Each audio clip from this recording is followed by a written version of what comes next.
नमस्कार दोस्तांनो. अभ्यासावर बोलू काहीच्या तिसऱ्या सत्रात मी तुमचं स्वागत करतो. आज आपण तिसऱ्या पायरीवर जाणार आहोत, जी अत्यंत महत्त्वाची आहे. स्वयं अध्ययन म्हणजेच सेल्फ स्टडी. चला लगेचच जाऊया.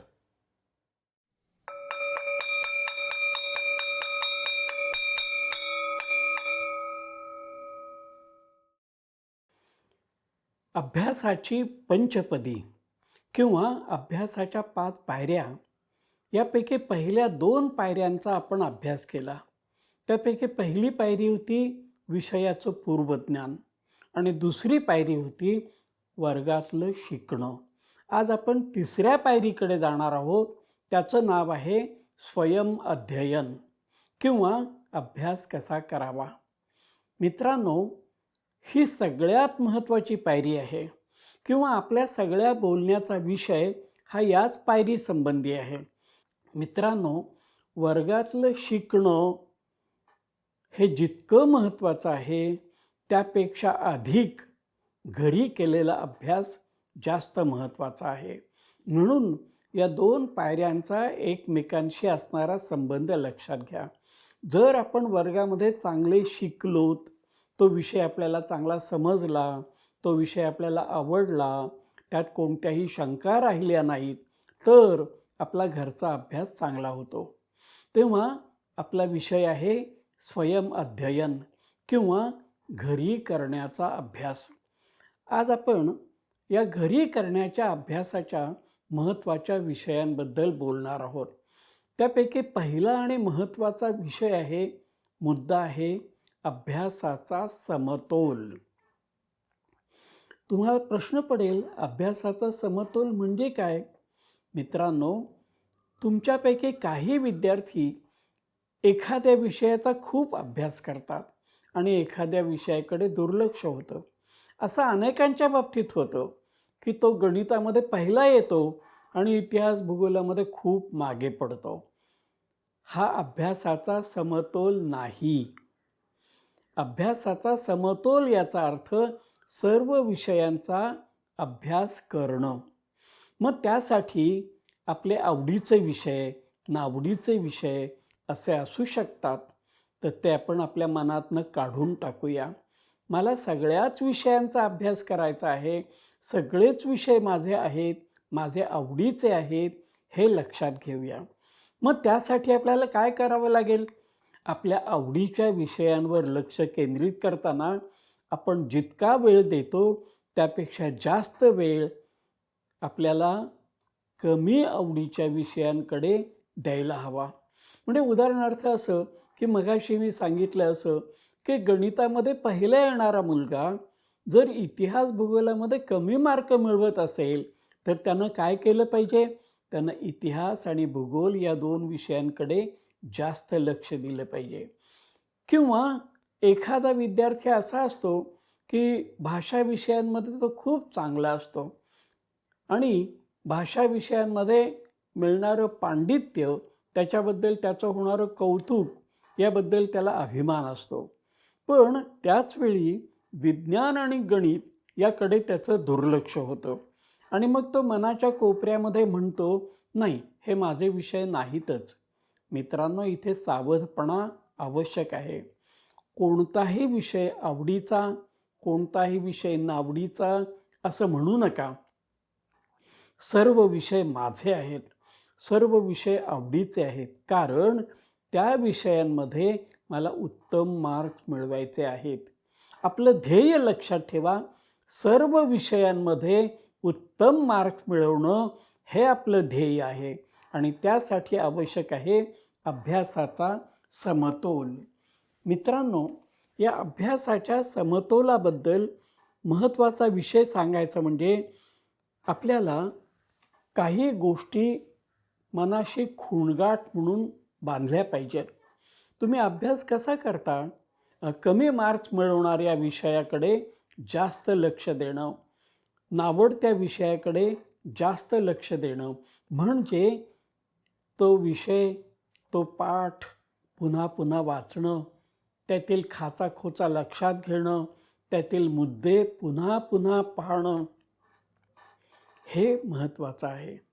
विद्यार्थी मित्रांनो, अभ्यास करताना वाचनाबरोबरच लेखन महत्त्वाचं आहे. लेखनावर भर द्या. लेखनावर भर देताना 2 गोष्टी महत्त्वाच्या आहेत.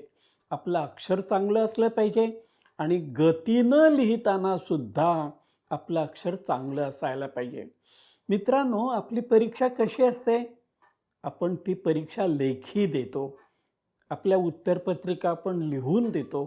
म्हणून लेखन हा आपल्या अभ्यासाचा महत्त्वाचा घटक आहे. म्हणून पुस्तक वाचताना, मुद्दे समजून घेताना आपल्याजवळ लेखणी, पेन किंवा बॉलपेन आणि वही जवळ ठेवा. लेखनावर भर द्या. वाचन आणि लेखन या दोन्ही हातात हात घालून जाणाऱ्या गोष्टी आहेत. प्रसंगी अखंडित वाचित जावे असं जे म्हटलं आहे त्याचं कारण हेच आहे की आपण अवश्य वाचायला हवंच आणि अखंड वाचायला हवं, पण त्याबरोबरच लेखनाचा सराव, लिहिणं हेही महत्त्वाचं आहे. अक्षर चांगलं असणं, शुद्ध लिहिणं, परिच्छेद पाडणं, 2 शब्दांमध्ये अंतर ठेवणं, या सर्व गोष्टींना खूप महत्त्व असतं आणि म्हणून लेखनावर भर देणं या गोष्टीला खूप महत्त्वाचं आहे. मित्रांनो, प्रत्येक विषयाची प्रश्नपत्रिका तुम्ही समजून घ्या. म्हणजे सर किंवा बाई विषयाच्या प्रारंभी जूनमध्ये, जुलैमध्ये प्रत्येक विषयाची प्रश्नपत्रिका समजून घेतात आणि ती तुम्ही सुवाच्य अक्षरात कुठेतरी लिहून ठेवा. पहिला प्रश्न कोणता, दुसरा प्रश्न कोणता, तिसरा प्रश्न कोणता, हे प्रत्येक विषय तुम्हाला समजले पाहिजेत. कारण त्यावरून आपल्याला प्रश्नांचे प्रकार समजतात आणि प्रश्नपत्रिकेच्या स्वरूपाबरोबरच प्रश्न प्रकारानुसार अभ्यास हे महत्त्वाचं आहे. म्हणजे पहा की काही विषय हे एका वाक्यात उत्तरे द्या असे असतात, काही विषय जोड्या लावा असे असतात, काही लघुत्तरी प्रश्न असतात, काही दीर्घोत्तरी प्रश्न असतात, तर काही निबंध असतात. हे सगळे प्रश्नांचे प्रकार आपल्याला समजले पाहिजेत आणि त्या प्रत्येक प्रश्नाच्या उत्तरात आपल्याला उत्तम मार्क मिळवले पाहिजेत आणि त्यासाठी आवश्यक आहे प्रश्न प्रकारानुसार अभ्यास करणं. विषय कोणताही असो, त्या विषयाचं सर्व ज्ञान, खाचाखोचा, मुद्दे, मुद्द्यांचा क्रम आणि त्यांचा परस्पर संबंध समजून घेणं म्हणजे अभ्यास. विद्यार्थी मित्रांनो, आपल्याला अनेक विषयांमध्ये आकृत्या काढाव्या लागतात. प्रयोगामध्ये आकृती काढावी लागते, भूमितीमध्ये आकृती काढावी लागते, कधीकधी भूगोलामध्ये नकाशा काढावा लागतो, नकाशामध्ये कधीकधी माहिती भरावी लागते.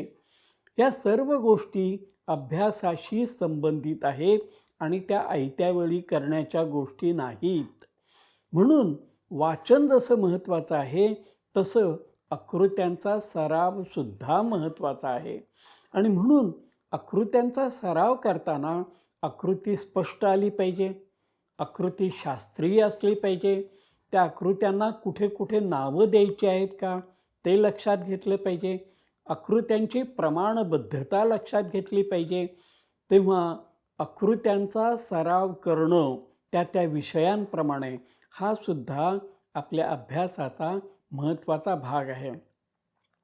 मित्रांनो, भूमितीसारख्या विषयामध्ये आकृत्यांचं महत्त्व हे इतकं आहे की भूमितीच्या विषयात आकृती म्हणजे जणू काही त्या विषयाचा प्राण आहे आणि म्हणून ती आकृती तुमच्या डोळ्यासमोर, तुमच्या मिटलेल्या डोळ्यासमोर साक्षात उभी राहिली पाहिजे.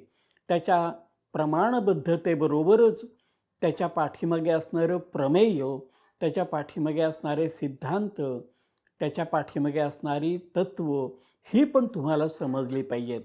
आकृतीच्या माध्यमातून विषय समजून घेणं हे खूप महत्त्वाचं आहे, हे विसरू नका.